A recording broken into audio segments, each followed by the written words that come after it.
जय जगन्नाथ सांग मैंने आशा करुँच आपण मैंने निश्चिंत भलर थे। चलतु आज आउ एक नुआ भिडियो को आपन को स्वागत।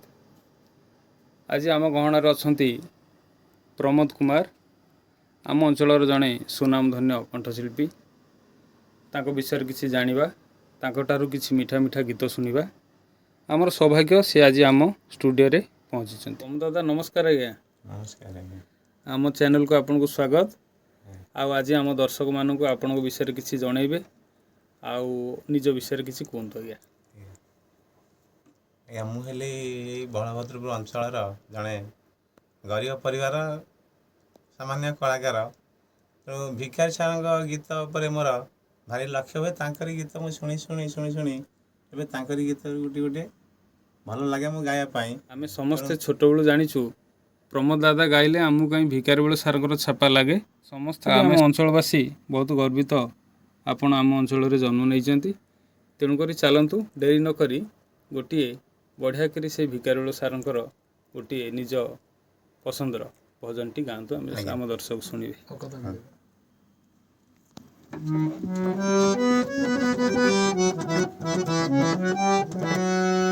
भकत विदुर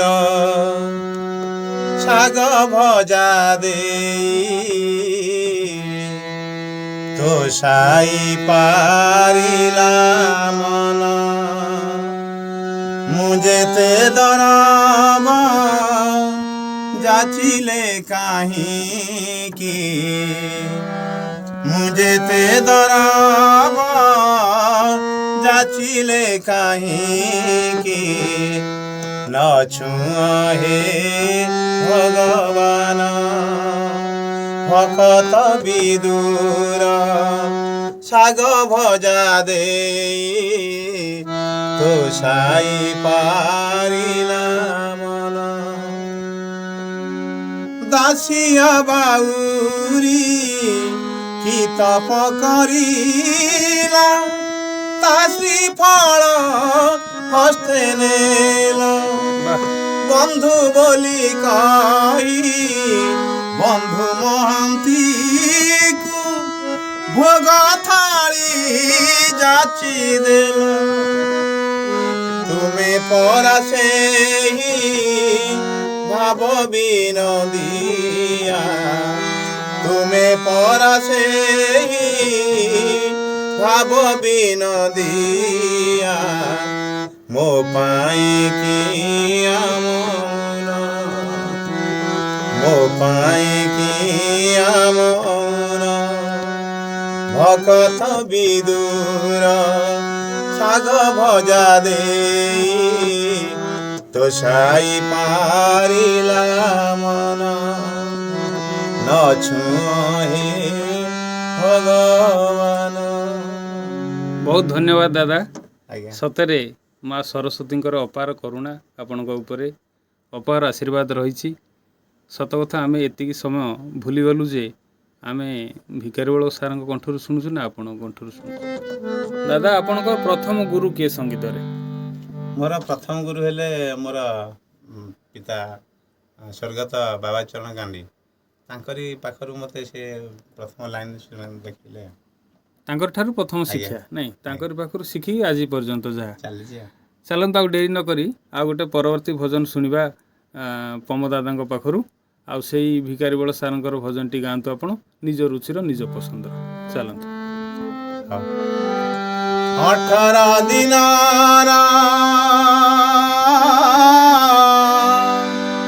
महाभारत ओलिए रही बाकी से कि एते ही निपाना करू छहे चकाखी धर्म नाही करम नाही भक्ति नाही श्रद्धा नाही कुह जगन्नाथ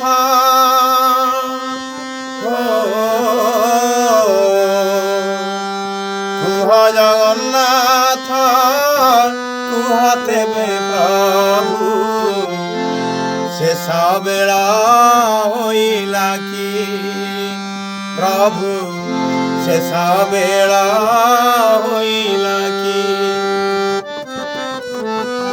18 ଦିନର ମହାଭାରତରୁ ଓଳି ରହିଛି ବାକି ପାପରେ ବୁଡ଼ିଛି ଏ ସଂସାର ବେଳକୁ ବେଳ ତ ପଡ଼େ ଅକାଳ ପାପ ପୁଣ୍ୟର ବିଚାର ନାହିଁ ଭାଇ ବନ୍ଧୁରେ ଆଦର ନାହିଁ ମଣିଷ ଭିତରେ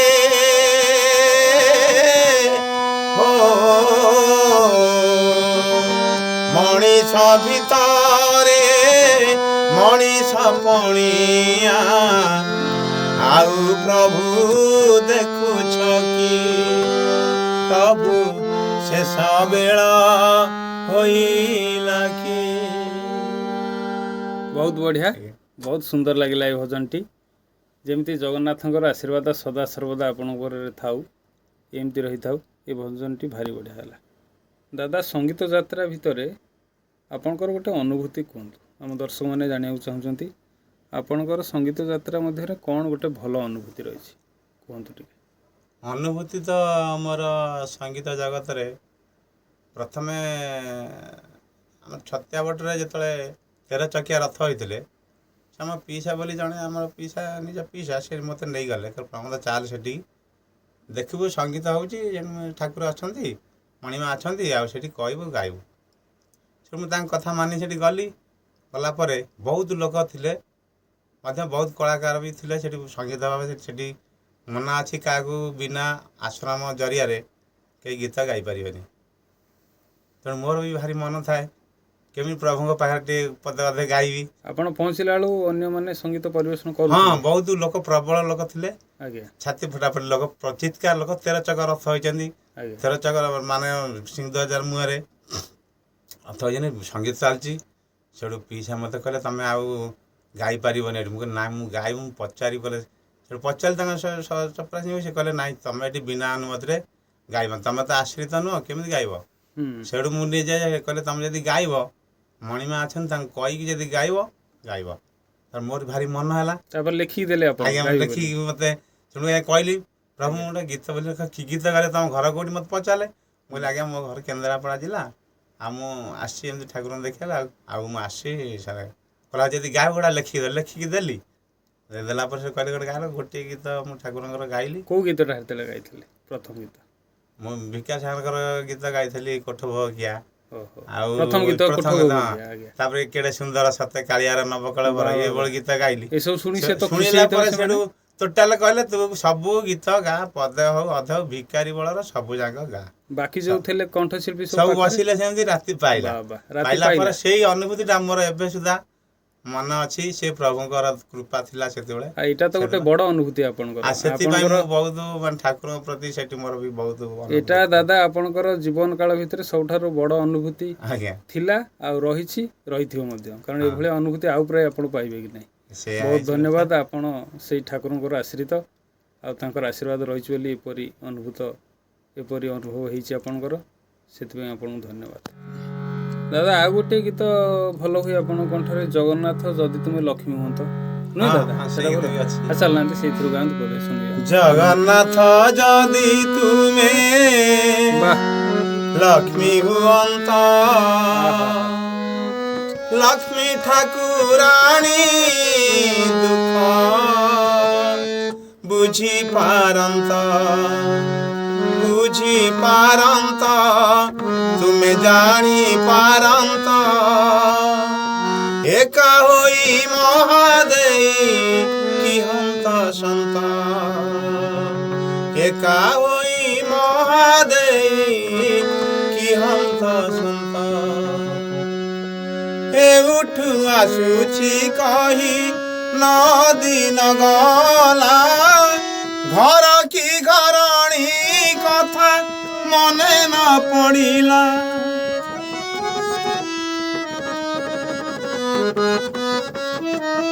ଯାହାର ଦୟାକୁ ଅଛି ଜଗତ ନେଇ ଶାଗ ବଡ଼ି ପଡ଼ି ଗଣ୍ଡେ ତାଙ୍କୁ ଗଲ ଦେଇ ସେ ଅନ୍ନକୁ ଯଦି ତୁମେ ନିଜେ ଚାଖନ୍ତ ଜାଣିପାରନ୍ତ ତୁମେ ବୁଝିପାରନ୍ତ ଏକା ହୋଇ ମହାଦେଇ କି ହନ୍ତ ସନ୍ତ ଏକା ହୋଇ ମହାଦେଇ କି ହନ୍ତ ସନ୍ତ। ବାহ ବହୁତ ବଢ଼ିଆ ହେଇଛି ଏ ଭଜନଟି ଭାରି ବଢ଼ିଆ ଲାଗିଲା। ବହୁତ ଧନ୍ୟବାଦ ଦାଦା। ଦାଦା କେମିତି କ'ଣ ଏଇକ୍ଷିଣା ପରିବାର ପ୍ରତିପୋଷଣ ଚାଲିଛି, ଚଳୁଛନ୍ତି କେମିତି କ'ଣ? ସେଇ ପ୍ରଭୁଙ୍କ ଦୟାରୁ ସେଇ ମୂଲ୍ୟପାତି ଲାଗିକି ଚଳୁଛି। ଆଉ ସଙ୍ଗୀତ କିନ୍ତୁ ଛାଡ଼ି ପାରିବିନି। ସଙ୍ଗୀତର ଯାହା ପାରିଶ୍ରମିକ ମିଳୁଛି ସଙ୍ଗୀତରେ ଚଳି ହେଉନି, କିନ୍ତୁ ସଙ୍ଗୀତକୁ ଛାଡ଼ି ପାରିବିନି। ଆଉ ଏବେ ମୋର ନିଜର ପରିବାର ମୂଲ ଲାଗି ପ୍ରତିପୋଷଣ କରୁଛି, ଆଉ କିଛି ନାହିଁ। କିନ୍ତୁ ଆପଣଙ୍କର ଯାହା କଳା ରହିଛି, ଯଦି ସେତିକି ସ୍କୋପ୍ ମିଳିଥାନ୍ତା, ଆପଣଙ୍କୁ ସେତିକି ସୁବିଧା ସୁଯୋଗ କି ଆର୍ଥିକ ସହାୟତା ମିଳିଥାନ୍ତା, କିଛି ନାହିଁ ସେଟା। ତାହେଲେ ଆପଣ ଆମେ ଆଶା କରୁଛୁ ଜଣେ ଭଲ କଣ୍ଠଶିଳ୍ପୀ, ଅଞ୍ଚଳର ସୁନାମଧନ୍ୟ କଣ୍ଠଶିଳ୍ପୀ ହେଇ କି ଓଡ଼ିଶାରେ ନାଁ କରିଥାନ୍ତେ। କିନ୍ତୁ ସେତିକି ସୁବିଧା ମିଳିନି। ଆପଣ ଏକାଧାରରେ ଜଣେ କଣ୍ଠଶିଳ୍ପୀ ସହିତ ତବଲା ବାଦକ ବି ମୁଁ ଶୁଣିଥିଲି, ସେ ବିଷୟରେ ଟିକେ କୁହନ୍ତୁ। ତବଲାରେ ମୁଁ ବିଶାରଦ କରିଛି। ତବଲାରେ ଆମର ପୁଷ୍ପଗିରି କଳାନିକେତନ ଆମର ବାଲଚମ୍ପୁର ସେ ସାର୍ ଜଣେ ତାଙ୍କ ପାଖରେ ମୁଁ ବିଶାରଦ କମ୍ପ୍ଲିଟ୍ କରିଥିଲି। ଆଉ ସେ ତ ଚାଲିଗଲେ। ଆଉ ତବଲାରେ କିନ୍ତୁ ତବଲା ବାଦକ ଏବେ ଗାଁ ଗହଳିରେ ବି ଡାକୁଛନ୍ତି, ଯେଉଁଠି ରାମଲୀଳା ଭଲ ମନ୍ଦ ହେଲେ ସିଏ ଯେଉଁ ଡାକୁଛନ୍ତି ବଜାଇବା ପାଇଁ, ସେଇଠି ବି ଯାଉଛି, ବଜାବଜି କରୁଛି ତବଲା। ଏଇ ଭାବେ ତ ଚାଲିଛି। ଆଉ ଦୁଇଟା କଳା ଭିତରେ ଦାଦା ଆପଣଙ୍କ ରୁଚି କୋଉଥିରେ? ସଙ୍ଗୀତ, ରୁଚି ମୋର ସଙ୍ଗୀତ ଉପରେ ତ ବେଶୀ, ଆଉ ପ୍ରଭୁଙ୍କ ଉପରେ। ଆଉ ଗୀତ ଗାଇବା ପାଇଁ ନା ବଜେଇବା ପାଇଁ? ଭିକାରୀ ସାରଙ୍କ ବଜେଇବା ପାଇଁ ଯଦି ଖୁସି ଲାଗେ, ଗାଇବା ପାଇଁ ତାଠାରୁ ଅଧିକ ଖୁସି ଲାଗେ। ହଁ, ସେଇଟା ଆମେ ସମସ୍ତେ ଅନୁଭବ କରୁଛୁ। ଆପଣଙ୍କର ଗାଇବାରେ ବେଶୀ ଇଣ୍ଟରେଷ୍ଟ ଥାଏ, ଆଜ୍ଞା। ଆଉ ଗାଇବାରେ ରୁଚି ମଧ୍ୟ ଥାଏ। ଗାଇବା ଆପଣଙ୍କ ଗାଇବାରେ ବେଶୀ ପରିଚିତ ଆପଣ ଅଞ୍ଚଳରେ। ଆଉ ଭଲ ତବଲା ବଜାନ୍ତି ଆମେ ଜାଣିଛୁ, କିନ୍ତୁ ରୁଚି ଗାଇବାରେ। ଦାଦା ସଙ୍ଗୀତ ସାଧନା କେମିତି କ'ଣ ଚାଲିଛି? ଏବେ ବି ସଙ୍ଗୀତ ସାଧନା ଚାଲିଛି? ହଁ, ଏବେ ବି ଏଇ ସକାଳେ ସମୟ ହେଲେ ଟିକେ ବଜାବଜି କରିଦିଏ, ହାରମାନିୟମ ହଉ ତବଲା ହଉ। ସନ୍ଧ୍ୟାଟେ ବେଶୀ ଗୁରୁତ୍ୱ ମୋର ଠାକୁର ଲାଇନରେ ଭଜନ ଫଜନ ଗାଇବା ପାଇଁ, ଠାକୁରଙ୍କର ପ୍ରଭୁଙ୍କର ସେଇ ଭିକାରୀ ସାଙ୍ଗର ସେଇ ଗୀତଟା ଉପରେ ବେଶୀ ମୋର ନଜର ଥାଏ। ଆଉ ତବଲା ବି ବଜାବଜି କରେ। ଆଉ ବହୁତ ପିଲା ବି ଆସନ୍ତି ମୋ ପାଖକୁ, ଆଜ୍ଞା, ଗୀତ ଫୀତ ସବୁ ଲାଇନରେ ବୁଲିବା ପାଇଁ। ସେ ବିଷୟରେ କିଏ ଜାଣିବା ପାଇଁ ଯେବେ ଇଚ୍ଛା ପ୍ରକାଶ କରିବ ଆପଣଙ୍କ ପାଖକୁ ଆସନ୍ତି? ହଁ, ଆସନ୍ତି। ସେ ଦେଖା ଦେଖି କରେ ତାଙ୍କୁ। ଆଉ ତାଙ୍କୁ ଯେତିକି ଯେତିକି ସମ୍ଭବ ମୁଁ ଜାଣି ତାଙ୍କୁ କହିଦିଏ, ବତେଇ ଦିଅନ୍ତି, ସେ ସେଇଥିରେ ଖୁସି ହେଇ ସେମାନେ ବି ଖୁସି ହୁଅନ୍ତି। ଯାହା ସେମାନେ ବି ଏବେ ସୁଦ୍ଧା ପରିଚିତ, ସବୁ ଭଲ ଭଲ ସଙ୍ଗୀତରେ ମୁଁ ସେମାନେ ସମ୍ମାନ ବି ଦିଅନ୍ତି, ଯୋଉଠି ଦେଖିଲେ କି ପମ ସାରଙ୍କ ଠାରୁ ଆମେ ସଙ୍ଗୀତ ଗ୍ରହଣ କରିଛୁ, ଆଉ ସେମାନେ ଯଥା ସମ୍ମାନ ସେମାନେ ବହୁତ ଭଲ ସମ୍ମାନ ଦିଅନ୍ତି। ଦାଦା କି ପ୍ରକାର ପ୍ରୋଗ୍ରାମ ସବୁ ଆପଣଙ୍କର ପଡ଼େ? ଏଇ ବେଶୀ ଭଜନ ପ୍ରୋଗ୍ରାମ ଉପରେ ପଡ଼େ। ଭଜନ ପ୍ରୋଗ୍ରାମ ଆଉ ରାମଲୀଳା ଯଦି ହୁଏ, ପ୍ରାୟ ତବଲା ବଜାଇବା ପାଇଁ ମୋତେ ଡାକନ୍ତି। ମୁଖ୍ୟତଃ ତମେ ତବଲା ବାଦକ ଟିକେ ବଜେଇଲେ ଆମର ଷ୍ଟେଜ୍, ବହୁତ ଷ୍ଟେଜ୍ ବାଲା ଡାକନ୍ତି। ମୁଁ ଯାଏ, ଏଇ ଗୋଟିଏ ମାସ କରିକି ଆସିଲି ଏଇଭଳିଆ। ଆଉ ଏମିତି ସଙ୍ଗୀତ ଯାତ୍ରା ଚାଲିଛି, ଆଜ୍ଞା, ପରିବାର ପ୍ରତିପୋଷଣ ମଧ୍ୟ ଚାଲିଛି। ଆଜ୍ଞା, କିନ୍ତୁ ହସ ଖୁସି ମିଜାଜର ଲୋକ ଦାଦା, ସବୁବେଳେ ମୁହଁରେ ହସ। ଆଉ ଠାକୁରଙ୍କ ମାର୍ଗର ଲୋକ, ମୁହଁରେ ହସଟି ଶୋଭା ପାଉଛି। କିନ୍ତୁ ଆମେ ଆପଣଙ୍କୁ ପାଇ ଆମ ଷ୍ଟୁଡ଼ିଓରେ ଆଜି ବହୁତ ନିଜକୁ ଧନ୍ୟ ମନେ କରୁଛୁ। ଆଉ ଯେଉଁ ମିଠା ମିଠା କଣ୍ଠରେ ଆପଣ ଯେଉଁ ସଙ୍ଗୀତ ଶୁଣେଇଲେ, ଆମେ ଆପଣଙ୍କ ପାଖରେ ଅଭାରୀ। ଆଉ ଦର୍ଶକମାନେ ବି ଯେଉଁମାନେ ଶୁଣିଲେ ବହୁତ ନିଜକୁ ଖୁସି ଅନୁଭବ କରୁଥିବେ। ପୁଣି ଦାଦା କେବେ ସାକ୍ଷାତ ମିଳିବ, ଆଉ ପୁଣି କେବେ ସାକ୍ଷାତ ହେଲେ ଆମେ ନୂଆ ଏକ ପର୍ଯ୍ୟାୟରେ ଆଲୋଚନା କରିବା, ପୁଣି କିଛି ସଙ୍ଗୀତ ଆପଣଙ୍କ ଠାରୁ ଶୁଣିବା। ଦାଦା ଭଲ ଲାଗିଲେ ତ ଆସିକି ଆଜି ଆମ ଷ୍ଟୁଡ଼ିଓରେ ପହଞ୍ଚି? ଖୁସି ଲାଗିଲା ତ? ପୁଣି ଦେଖା ହେବା। ରହିଲି, ଜୟ ଜଗନ୍ନାଥ, ନମସ୍କାର।